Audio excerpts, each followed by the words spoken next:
नमस्कार, मैं हूं मनोज और आज के इस वीडियो में हम ये समझने वाले हैं कि ग्रेजुएटी क्या होती है और ग्रेजुएटी जो एम्प्लॉय को दी जाती है, जो काम-काज करने वाले लोग होते हैं, चाहे वो कोई भी जॉब करते हों, किसके लिए ग्रेजुएटी एप्लीकेबल होती है और एक ग्रेजुएटी पाने के लिए आपको कितना समय तक लगातार एक ही संस्थान में काम करना होता है।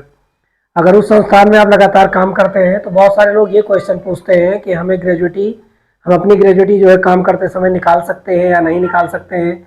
ये अमाउंट का कैलकुलेशन कैसे होता है? क्या सभी के लिए कैलकुलेशन एक जैसा ही होता है या सब के लिए कैलकुलेशन जो इसकी गणना की जाती है, कैलकुलेशन जो किया जाता है, यह अलग-अलग होता है? तो आज हम इसी ग्रेजुएटी के कैलकुलेशन के बारे में समझते हैं, समझने की कोशिश करते हैं और जानने की कोशिश करते हैं कि वास्तव में होती क्या है और हमें इसका जो पैसा होता है वो कैसे मिलता है। कई सारे लोगों ने हमसे क्वेश्चन पूछा कि एक ग्रेजुएटी कब आती है, कैसे आती है और इसका कैलकुलेशन कैसे होता है। हम अपने जॉब के दौरान इस पैसे को निकाल सकते हैं कि नहीं निकाल सकते हैं। तो आज हम इसी ग्रेजुएटी के बारे में समझते हैं। अब सबसे पहले ये समझते हैं कि ग्रेजुएटी वास्तव में होती क्या है।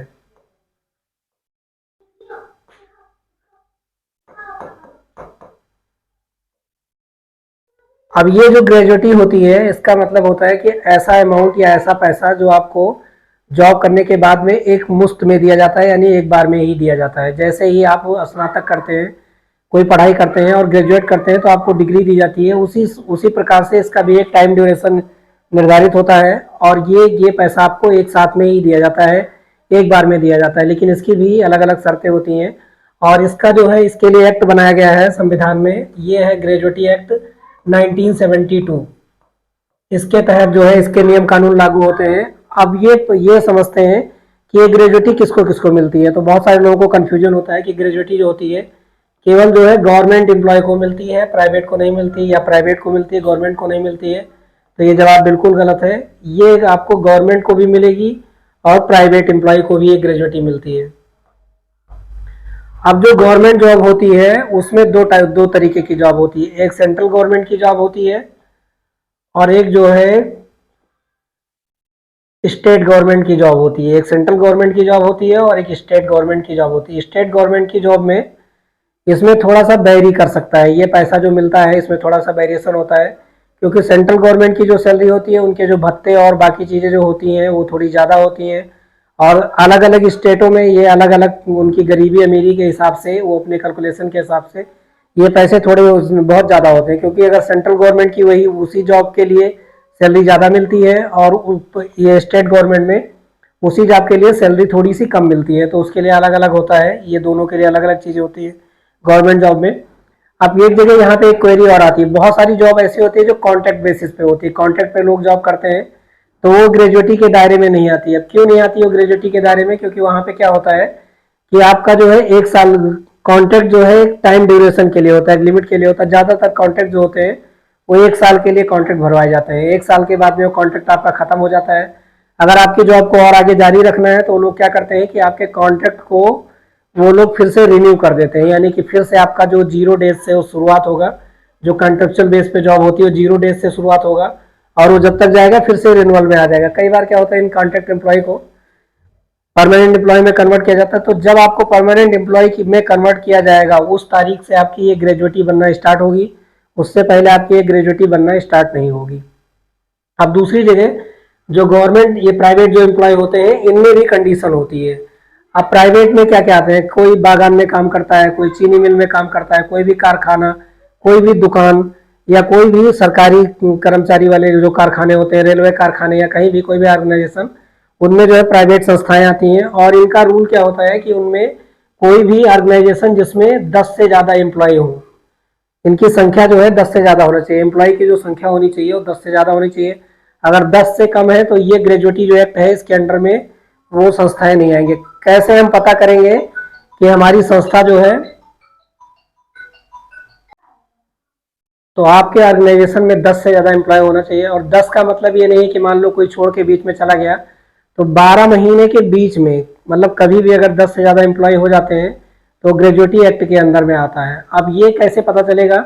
तो वो ऑर्गेनाइजेशन श्रम विभाग में, जो मतलब डिस्ट्रिक्ट का श्रम विभाग होता है या स्टेट का श्रम विभाग होता है, उसके अंडर में वो रजिस्टर्ड रहते हैं, तो वो ग्रेजुएटी एक्ट पाने के हकदार होते हैं और ये सारी जगहों के लिए लागू होता है। लेकिन अब इसके लिए टाइम ड्यूरेशन सेट किया गया है। ऐसा नहीं है कि आप एक दिन अगर जॉब कर लेंगे तो आपको मिलेगा। अब जैसे स्टेट गवर्नमेंट की जो जॉब होती है वहाँ पे कई जगह क्या होता है, जैसे झारखंड सरकार में वहाँ पे जो गवर्नमेंट एम्प्लॉई है उनके लिए क्या किया गया है, इसका जो ड्यूरेशन रखा गया है वो 10 ईयर्स रखा गया है, यानी 10 साल तक जब आप जॉब को कंटिन्यू रखेंगे तब आपको क्या मिलेगा, तब आपको ग्रेजुएटी के लिए आप हकदार होंगे और यहाँ पे आपको ग्रेजुएटी दी जाएगी। लेकिन अमूमन और ये जो है ये चीजें कैसे कैलकुलेट होती हैं। अब अगर प्राइवेट जॉब की हम बात करें, प्राइवेट जॉब अगर आप करते हैं, प्राइवेट जॉब के लिए हैं तो ये 4 साल 240 दिन 240 डे, यानी इतना टाइम होता है। 4 साल 240 दिन में अगर आपकी जॉब कंप्लीट हो गई है तो इसको 5 साल के बराबर माना जाएगा। वो ड्यूरेशन 5 साल रखा जाता है और 4 साल 240 दिन अगर लगातार किसी में आप काम कर लिए। लगातार काम करने का मतलब है कि आपको प्रेजेंट होना पड़ेगा। प्रेजेंट का मतलब क्या है कि जो छुट्टियां होती हैं वो छुट्टियां जो ऑर्गेनाइजेशन के द्वारा आपको छुट्टियां दी जाती हैं वो वाली छुट्टियां मिला के आपको उस ड्यूरेशन में प्रेजेंट होना चाहिए। इसमें वीकली ऑफ वगैरह नहीं जुड़ते हैं, वो काट दिए जाते हैं और वहाँ पे प्रेजेंट होते हैं। आजकल जो है इसमें ज़्यादा सोचने की जरूरत नहीं है।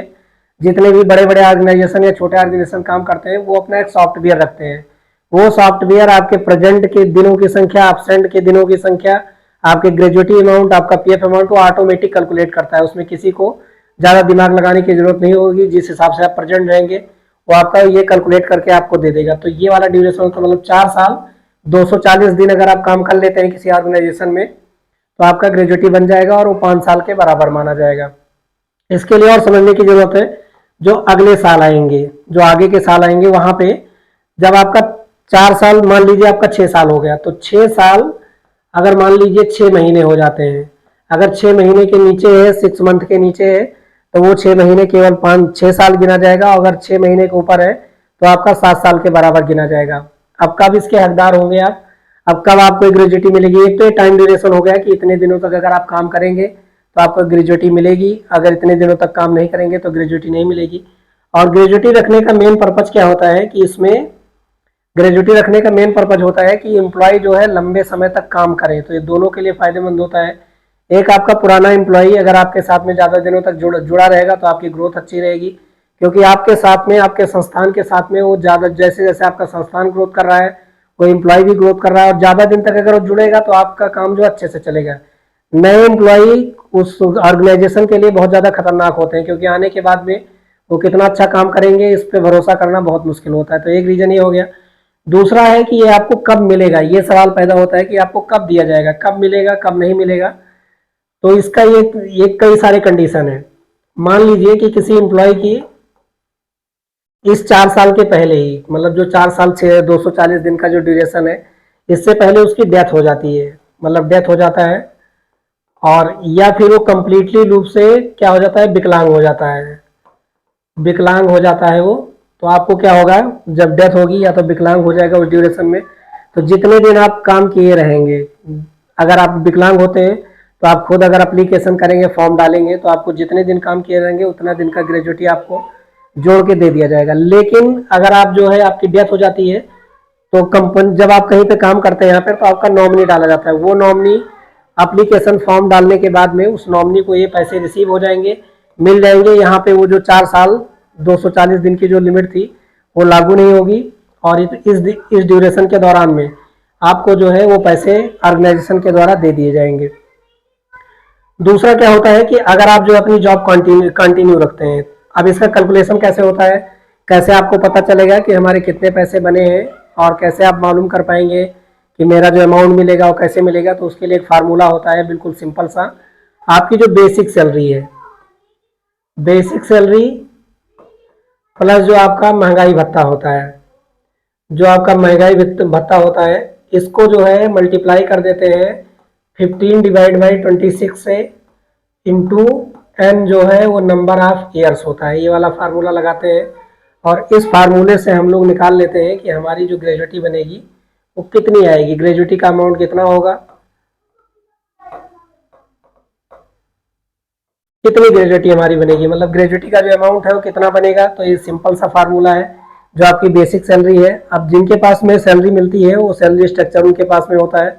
जो बेसिक सैलरी आपकी है उसमें जो महंगाई भत्ता अगर है, कई सारे महंगाई भत्ता साथ में दिखाई देता है, कई बार में क्या होता है बेसिक सैलरी के साथ में ही जुड़ा हुआ रहता है, वो अलग से नहीं लिखा रहता, तो केवल बेसिक सैलरी। और इसके बाद में ये 15 जो है दिनों की संख्या है, जो अमाउंट दिया जाता है 15 दिनों की, और जो है औसत दिनों की संख्या 26, यानी कि 4 संडे होते हैं महीने में, उसको काट दिया जाता है, और औसत दिनों की, कई बार ये फार्मूला 30 दिनों के साथ में भी लगाया जाता है। वो अलग अलग ऑर्गेनाइजेशन के साथ में वेरी करता है। जब अपने आप ऑर्गेनाइजेशन के साथ में या अपने डिपार्टमेंट के साथ में बात करेंगे तो आपको डिटेल में बता देंगे कि यहाँ पे कौन सा फार्मूला लगता है, और हम लोग ग्रेजुएटी का अमाउंट जो है कौन से कैलकुलेशन से कैलकुलेट करते हैं। और यन जो है नंबर ऑफ ईयर्स, जितने सालों तक आप काम करते हैं, और वो साल मतलब 4 साल 8 महीने के बाद से, 7 महीने 8 महीने जो भी बनते हैं, 8 महीने के बाद से आप जितने सालों तक मतलब काम करेंगे वो इस फार्मूले में आपको जोड़ दिया जाएगा। अब एक सवाल यहाँ पे और बनता है कि मैक्सिमम जो है ग्रेजुएटी का अमाउंट हम कितना रिसीव कर सकते हैं, हमें कितना ग्रेजुएटी अमाउंट मिलेगा। तो उसका जवाब है कि ये जो अमाउंट निर्धारित की गई है वो 25 लाख है। आपको ग्रेजुएटी जो है 25 लाख तक मिल सकती है, और ये 25 लाख का अमाउंट जो है आपको दिया जाएगा। अगर इससे ज़्यादा ग्रेजुएटी बनती है तो 25 लाख ही दिया जाएगा, और इससे कम जितने भी बनते हैं तो उतना अमाउंट आपको ग्रेजुएटी के रूप में आपको एक बार में भुगतान कर दिया जाएगा। अब एक सवाल और है, दूसरा सवाल क्या है कि ये जो अमाउंट होता है क्या टैक्सेबल है। तो इसका जवाब है कि हाँ, जो 20 लाख रुपए तक की ग्रेजुएटी होगी वो टैक्स फ्री रहेगी। 20 लाख तक अगर आपकी ग्रेजुएटी बनती है तो उस पर कोई टैक्स नहीं लगेगा। लेकिन अगर आपकी ग्रेजुएटी 20 लाख से ज्यादा है तो 20 लाख तक का टैक्स फ्री रहेगा।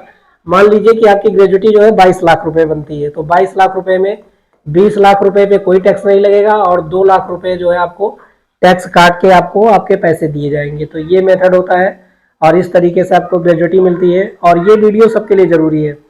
अगर किसी के परिवार में कोई नौकरी करता है तो उसके लिए भी जरूरी है कि ग्रेजुएटी अमाउंट कितना आ जाएगा। अगर एम्प्लॉय को कोई प्रॉब्लम हो जाती है तो ग्रेजुएटी कैसे निकालेंगे। अब एक चीज यहाँ और समझने की जरूरत है, मान लीजिए कोई ऑर्गेनाइजेशन काम करवाने के बाद में अगर किसी की डेथ हो जाती है, या फिर अगर वो कंपनी एम्प्लॉय छोड़ता है या रिजाइन देता है, या फिर वो रिटायर हो जाता है, तो इन्हीं कंडीशन में दिया जाता है, बीच में पैसे नहीं मिलते। मान लीजिए वो देने से मना करता है, नहीं देता है, तो उसके लिए आपको क्या करना है, अगर आप फॉर्म अप्लाई करेंगे, इसके लिए एक मैनुअल फॉर्म भरा जाता है, उसको ग्रेजुएटी फॉर्म बोलते हैं। ये फॉर्म आपको अप्लाई करना होता है, और रूल के अकॉर्डिंग 30 दिन के अंदर, 30 दिनों के अंदर आपको वो पैसा क्या करेगा, पेमेंट कर देगा। लेकिन अगर नहीं करता है तो उसको ब्याज लगा के, जो पैसा आपका बना है उस पर इंटरेस्ट लगेगा, और वो इंटरेस्ट सहित आपको ब्याज देगा। अब मान लीजिए इस बिहार पे भी वो नहीं दे पाता है, मान लीजिए डिले करता है, तो आपको क्या करना है कि जो डीएम का कार्यालय होता है, जिले का जो डीएम का कार्यालय होता है, उसी को कलेक्टर बोलते हैं, वहां पे आपको कंप्लेन करनी है। कोई केस नहीं करना है, कुछ नहीं करना है। ये कंप्लेन करने के बाद में वो डीएम अपने आप एक्शन लेगा, और वो क्या करेगा, इसको राजस्व विभाग को भेज देगा, जो उसका कलेक्शन वाला राजस्व विभाग है, और वो उस ऑर्गेनाइजेशन से इसकी वसूली करेगा। वसूली करने के बाद में आपका जो पैसा बनेगा आपको दे दिया जाएगा। तो इसके लिए ऐसे रूल, जो ग्रेजुएटी 1972 का रूल बनाया गया है, वहाँ पे ऐसे रूल दिए गए हैं, ऐसे प्रोविजन दिए गए हैं। आई होप सो आप इस ग्रेजुएटी को समझे होंगे कि ग्रेजुएटी वास्तव में क्या होती है, हमें कैसे मिलती है, और अगर नहीं मिल पाती है तो हमें इसके लिए क्या करना चाहिए। आज के लिए इतना ही, मिलेंगे अगले वीडियो में एक नई टॉपिक के साथ में। तब तक के लिए जय हिंद।